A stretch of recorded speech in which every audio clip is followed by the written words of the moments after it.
Hi, welcome to the Org Design Podcast. Amy Springer, host of the Org Design Podcast, and I'm here with Rob Zinkan from Navigate Grey. Rob is joining us from Indianapolis. Thanks for jumping on, Rob. Thank you. Good to be with you and looking forward to our conversation.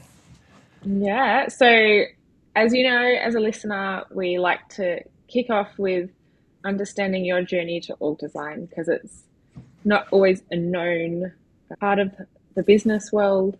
And so people tend to find their way there in an interesting and diverging path. So, what's your story? Yes, I would probably be in that category as well. And I spent about 2 decades at one university and have always worked in higher education and was fortunate to work across multiple functional areas at that institution, including a campus level vice chancellor and work across different campus sizes. So a small campus of 2,000 students to a campus of 4,000 students to the flagship campus of 40,000 students, and eventually over the entire university system of about 100,000 students. And working at that flagship campus, it was a largely decentralized environment. And I led marketing there and got to work with about 200 or so decentralized marketers and communicators. And there was always this sense of if we just had more authority, we're in this position of we have to constantly influence without authority. And I think over time, I realized that authority doesn't necessarily guarantee influence anyway. And in higher education, that authority is often distributed or it's shared. And so, how do we build trust and credibility and influence that exceeds our authority? And it was just such fascinating work. So, I was doing organizational design without necessarily recognizing it as such, not thinking of it as org design, and more thinking of it as how do we coordinate across this complex institution in an effective and coherent way when we have talented, mission-driven people, but we have competing priorities, we have a broad mission. And so the challenge was really fascinating, always trying to learn and understand what are other institutions, what do they look like, how are they structured. So doing that work and then eventually joining a higher ed consultancy, and that work evolved into helping institutions sharpen their market position as one category of work, and another category of work of helping them increase organizational effectiveness and build organizational capability. And that was typically in the marketing and communications functional area, so very specific higher education sector, marketing communications Mm. functional area. And so did that for about 6 years and eventually started my own practice, a higher ed marketing and communications organization design firm, and love the work and love working with these institutions that have tremendous missions to transform lives and transform society and work with leaders who are trying to do important work to advance the mission and priorities of their institutions, but do it in this really interesting environment with a variety of stakeholders and pressures and complexities. And so over time, it's gone from I'm doing the work and that's actually organization design to now really focused in on org design work and understanding it and practicing it. Yeah, I'd love to dig into your specialization. It can be so powerful to really grasp one function and understand it completely. Where do you see the power in really specializing in an industry and in one function? Where have you seen the magic happen there? Yeah, I appreciate that question. In part, it is being in the seat. And so working with leaders who can bring that functional expertise and understanding of their challenges. So that's certainly helpful. And from a marketing communication standpoint, they're just like any area, there's so many nuances and complexities to the work. And within the current environment, and I would say most recently over the last decade, there is increasing pressure on that function and recognizing that marketing and communications, to go back to that first example, can't operate solely as distributed activities across an institution. They have to function more as an enterprise capability that is more closely aligned to institutional priorities. So you think of the work that's done in a marketing and communications portfolio for an institution, and that's work that is stewarding the university's reputation and brand, that is meaningfully connecting the institution to so many different constituent groups and constituencies, and how it helps inspire affinity and choice for that particular institution. And particularly, again, in the current environment where there's a lot of growing distrust, decreasing trust in institutions, and particularly higher education, more financial pressures, so the work to increase the flow of resources into the institution. And so that specialization, I think, has been very helpful, and really to be able to go deep and understand the nuances of the work and the environment. And I always find it interesting that there's this sense of marketing and communications work is fundamentally different in higher education and in other sectors. And of course, there's uniqueness within each sector, but actually there's a lot of similarities. And I think there are more similarities than there are differences. So the specialization has been, I think, a helpful choice on my part to be able to focus in on an area that's increasingly in need of the work, and I think increasingly looking beyond solutions from just a structural standpoint. And so marketing, I guess it's that microcosm within an organization that org design has always actually been really important because, as you mentioned, it's across an entire organization. It has to respond fastest to changes in strategy and changes in the market. I think as well, it's also the one that has always been the first to get touched by changes in business methodologies, and it's had to reinvent itself the most in the last few years too. So you've all been a little melting pot of learning in the org design space, a lot more than maybe other functions. I think that's a great observation, and I'm certainly seeing that within the higher ed space. And I appreciate your perspective on the market orientation, and that's something that I think historically higher education institutions have not always been market oriented. It's easier to look inside the institution, and there's the adage that colleges and universities are great at talking to themselves about themselves. And there's this tendency to overestimate one's own distinctiveness. And I was like this as well when I worked inside an institution. I knew our faculty, they were tremendous. Our staff were tremendous. So we think we have the greatest programs, and it's hard to put that consumer hat on or mindset and see the institution as others do. I always say it's hard to read the label from inside the jar. And we get in that mode. And so that marketing function is less about being a cheerleader for the institution and promoting, and it's more about bringing that audience orientation.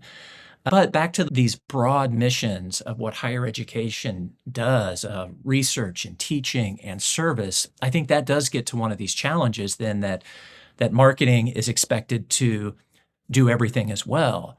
By definition, almost, universities do all things for all people because of the breadth of mission. And so marketing communications then gets caught up in trying to do everything. And it's really important to make some choices. And I think that's part of the work as well, that of course, structure should follow strategy, structure should amplify strategy, but that means there has to be a strategy.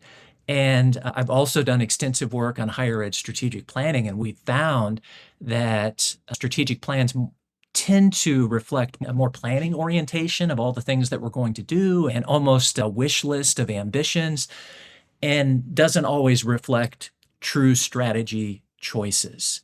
And that's a requirement as once we understand, okay, what are the strategy choices? And then how does marketing help not only inform those choices, but then advance those strategic priorities where the institution's deciding to invest its energy and resources and key priorities. So I think that's a fundamental part of the work. And one other point on that is I find it so fascinating when doing this discovery work and maybe talking to a university president or a vice president for research or an academic dean, and you ask this fundamental question about what is marketing for?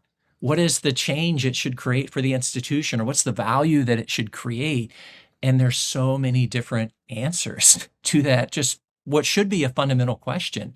So I think starting with that purpose, strategy, what are we ultimately charged to do, is often the beginning point. And back to your point, that is evolving right now in this period. Before you even said it, my brain went to the, are we research or are we teaching? Just that constant tension within a university. And something I spend time thinking about in the context of org design and the elements we play with in structure, positions, roles, is like a repeatable org unit. You've got org unit being an entire organization, but actually you have smaller org units within.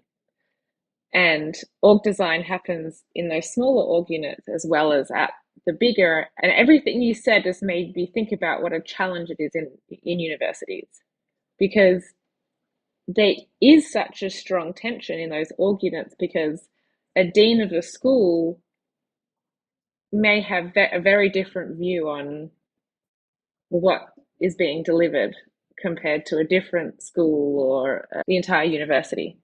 So I can see how understanding that strategy has is something that you've become hooked into. I've got just so many questions about how that shows up for marketing in that context, and thinking of those org design questions. You've already mentioned authority, Yeah. and that temptation to kind of rearrange your roles or change people's positions or centralize, decentralize. I'd love to hear a few more stories. Oh, more than enough stories. I'm sure your last comment, Amy, about, should we be centralized or decentralized? And that is a pervasive question. And even from the perspective of colleagues saying, if only we were more centralized, as if that would solve the issues. And I've even found the language of centralization often becomes unproductive because, of course, people understandably hear it through the lens of power or control or resources, authority, all of those things. And even any structure, whether it's a centralized structure or more centralized tendencies, that the structure itself is not the outcome. It's not the objective, those tendencies, that those are design levers, right? Not outcomes in themselves. So certainly that goes back to the principle of structure should follow strategy. I also think there's a tendency to think of those as more binary choices, that it's often living somewhere in between and often multiple spots, if you think of that as a decentralized, centralized continuum. So that's always an issue. I think another piece within higher education, to your comment about so many units across the institution, that again, it's not necessarily we need to decentralize everything. We With that comes the comment that, oh, we're there's so many silos. We need to break down silos or bust the silos. Well, I always like to pause and say silos aren't inherently bad. When we talk about that broad mission of higher education, we need we need containers. We need to organize those areas of expertise. We have to have those domains organized in a way that makes sense. So it's not necessarily about busting silos, but it's how do we integrate across those silos? How do we work across silos? How do we work horizontally? Do we have mechanisms in place to do that? And again, it's challenging work because those entities within, say, a university may operate differently. An academic unit may operate differently than an administrative unit. And so how do you build those horizontal layers to work effectively across those when different systems and different processes may exist? Again, all the challenges that make the work really interesting, but I think there are several tendencies or immediate thoughts that require more nuance to them, or thinking whether that, again, that's about centralization or it's about busting silos, that we need to peel those thoughts back a little bit more and get deeper into what exactly that means and what that looks like in practice. Yeah, sometimes in the word strategy, people forget that needs to include business model and operating model. And tertiary education has a really distinct business model. There is a reality of how funding is received and how money is distributed within a university. And then there's a reality of the operating model. So, yeah, it's a really interesting question to say, how do we work within that and support that model, that strategy? Yeah.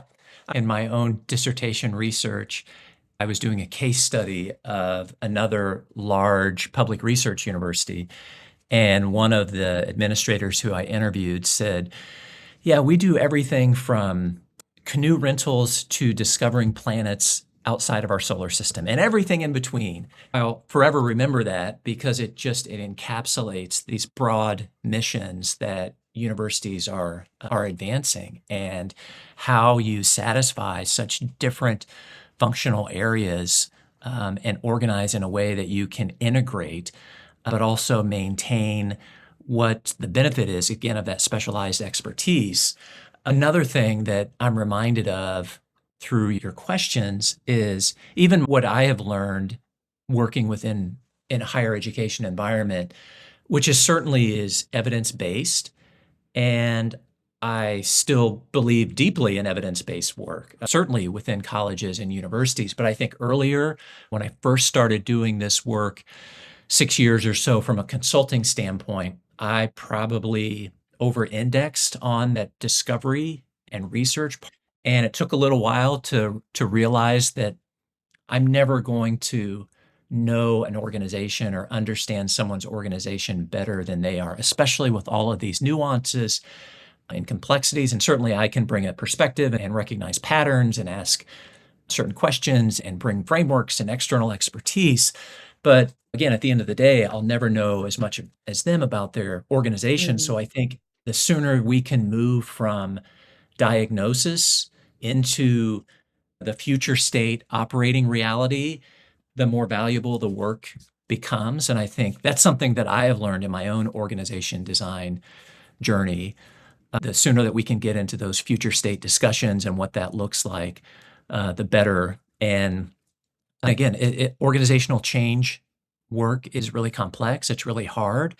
I think as leaders are often hard on themselves and perhaps don't recognize in the moment or appreciate some of the incremental change that they make and the progress that they make, because it's ongoing. All right, we're never done. It's something that we're constantly stewarding and evolving. And so recognizing that progress may seem incremental in time, but is actually really significant over time, is also important when you're doing the work. What are some of those questions that you tend to ask leaders when you're in their organizations?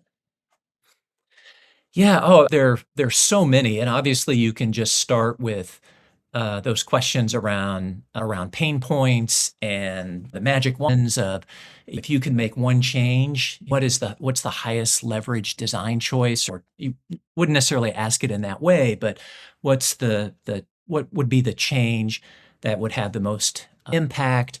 Really, to understand the lived experiences and those staff members and team members who are doing the work and are struggling with, okay, what is our process for this, or who has authority, all of those items. And I think that's really important. And another lesson for leaders is how they engage their team members in this work, because certainly in higher education, which is a participatory environment, and there needs to be a lot of involvement.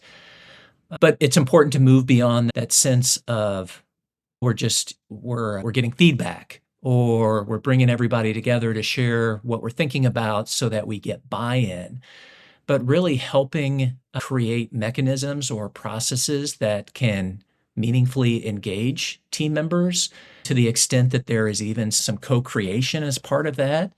So that difference between collecting feedback and genuinely engaging in shaping what that looks like and how change happens. And I think the most effective organizations that I've worked with don't think of it as just we need to get buy-in from the team, but how do we involve our people in pressure testing some of these concepts or identifying these operational realities? How do we surface what some of the obstacles will be or tensions? And let's have the discussion. Let's put the thing on the table in terms of the trade-offs. When we make this design choice, what are the trade-offs associated with that? What are the implications? Because we know all of these design choices are interdependent. And so whether it's piloting approaches, helping refine how the organization evolves when you make a certain choice, it again is really important. That's the work. It's hard work. And I think it's hard when you're leading that work or you're engaged in that work as a leader and you don't necessarily know which direction that's going to go. But I think that tends to lead to better outcomes than simply the, again, here's the structure or here's what we're thinking and now let's go make it happen. We tend to think of big projects when org design projects or structure projects are raised within a team. But what do you think is the tipping point, or what's the smallest unit size project that you think that a level of engagement with a team is needed?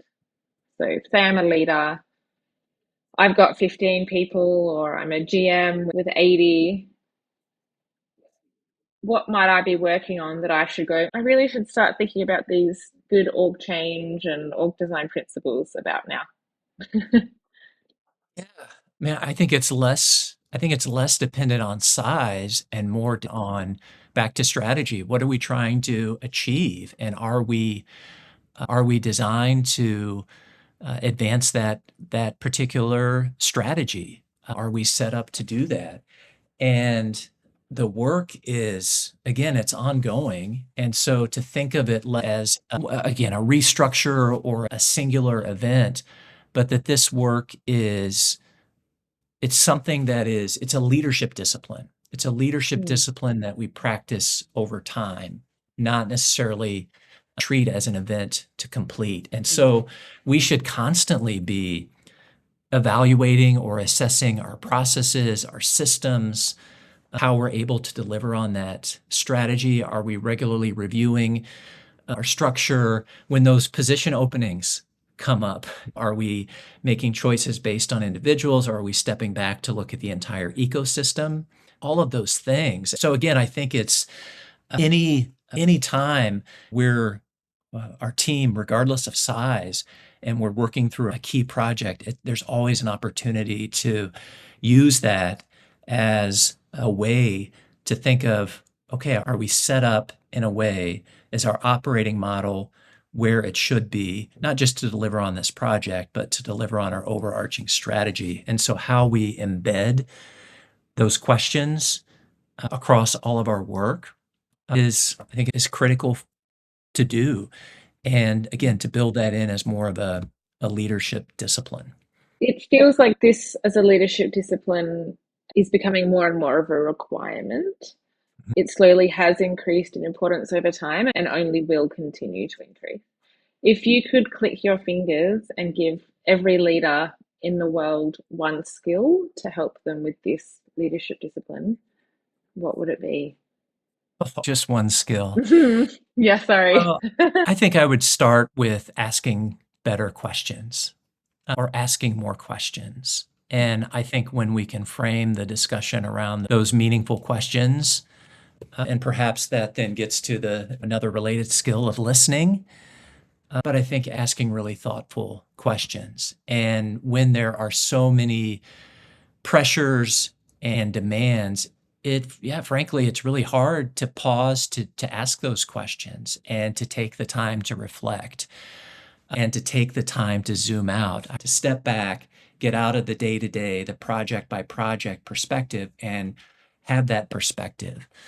So the more that we can do that as leaders, the more leaders can do that, I think they'll be better served in this work. Absolutely. Are all looking at how we work at the moment. Everyone's rethinking how they resource and how work is done. Do you think the recent shift in work and the way we work that's happening has made people more aware of org design and org effectiveness and all of the elements that come with it? You know, thinking through processes and thinking through delegation and authority. Have you seen those conversations come up more? I think so. I have certainly, again, from the perspective of colleges and universities within higher education, that I have. I think the discussion is, again, this is broadly from my perspective, but that the discussion has shifted to be less about org charts and more Mm, about operating models and those broader set of conditions that shape how an organization actually works day to day.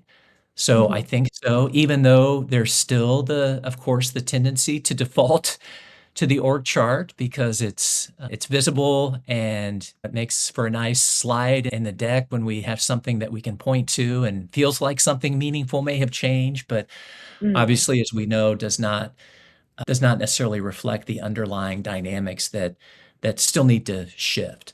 But seeing more of that, and I think again in higher ed, part of that impetus is the fact that because of these pressures, institutions are recognizing the need to work more effectively and coherently across boundaries, across again all of those silos that exist within a large institution, for example, or any institutions.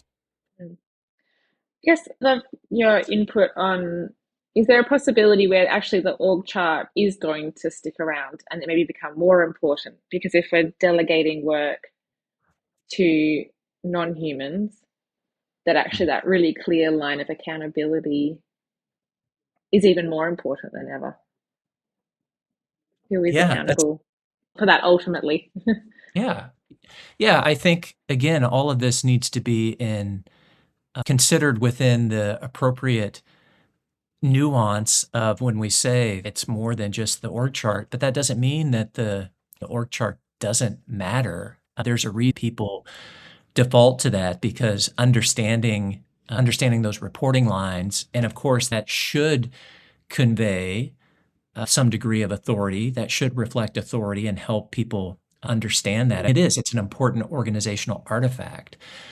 And to the extent that as work becomes more ambiguous, to your point, there may be more importance on this. I would say not to discount the org chart, but I think the direction that you're going here probably puts more emphasis on a lot of those intangibles within an organization and how we work and codifying our ways of Mm, working, not just the organizational chart, but have we codified our behavioral expectations? And mm, to what extent have we operationalized our guiding principles of the way that we work? I like to frame that in terms of not operationalized, but behavioralized, like getting mm, down to our individual daily actions. Are those expectations clear? Have we made the implicit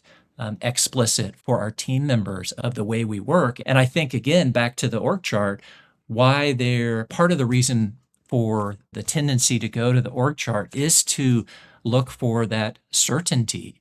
When there's so much change around us, that org chart gives us some sense of stability and understanding of the organization, which is important, but also as a sign of organizational effectiveness is our ability to work in times of ambiguity or to navigate and manage ambiguity. And I think teams that are better able to do that do have codified their ways of working and have a sense of those guiding principles, and they know what their priorities are, they know what their strategies are, they have that sense really well understood. It's codified in a way that we know how to operate. We know what's most important when things are uncertain. We know what takes precedent. Um, we know what the trade-offs are. We make those visible. I think that's an important part of that too. And again, we're going to get perhaps more chaotic and confusing But it's also an opportunity as we think about where do AI capabilities fit within the organizational, the operating model, and how is that reflected on the org chart? How do we build those capabilities? It's part of a much bigger question. And again, all points back to why it's such a fascinating, interesting time to be doing this work. And it's really Hmm. meaningful work to be helping leaders and teams in this journey. Yeah. So moving forward, the principles of org design are still there. They're just even more important. Strategy to structure, codifying behaviors and workflows and how things are done, and breaking down those silos in those interesting creative ways and not assuming it's structural. Well said, Amy. Yes.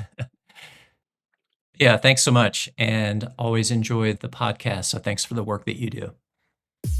Thank you so much.